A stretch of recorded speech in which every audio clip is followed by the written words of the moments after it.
ఈరోజు ఉదయాన్నే వాకింగ్ చేస్తుండగా ఒక థాట్ వచ్చింది. అసలు ఇంతమంది ఏ పని పాట లేకుండా ఇంత ఉదయాన్నే ఎందుకు తిరగాలి అని తిరుగుతున్నారు అని దానికి లోతుగా ఆలోచన చేస్తే వీళ్ళంతా పని పాట లేకుండా తిరగడం లేదు. వారి యొక్క జీవన విధానంలో అంటే లైఫ్ స్టైల్లో భాగంగా వారి యొక్క శారీరక శ్రమ లేక తిన్నప్పుడు వచ్చే కొవ్వుని కానీ లేదా వారి యొక్క శరీరాన్ని దృఢంగా ఉంచుకోవడంలో భాగంగా మాత్రమే ఇలా కష్టపడుతుంటారు.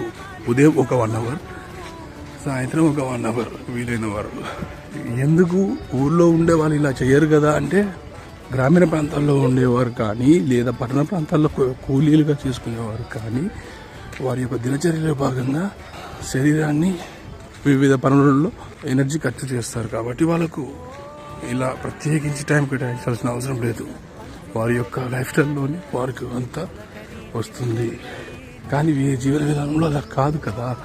ఇది మీకు ఇదివరకే తెలిసిన విషయమైనా చాలామందికి కొంచెం ఒక రకమైన కన్ఫ్యూజన్ ఉంటుంది. దీంతో ఆ కన్ఫ్యూజన్ తీరిందని నేను అనుకుంటున్నాను. Thank you everyone.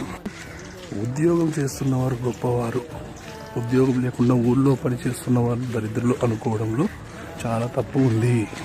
ఏదైనా మన యొక్క జీవన విధానంలో మార్పులే తప్ప ఎవరు ఉన్నతమైన వారు కాదు, ఎవరు తక్కువ వారు కాదు. మనుషులను చూసి మన దృష్టికోణాన్ని మార్చుకుంటే అందరూ సమానమే అన్న విషయం అర్థమవుతుంది. ఇది తెలుసుకున్న వాళ్ళే సమాజంలో గొప్పగా బతకగలరు. Thank you everyone.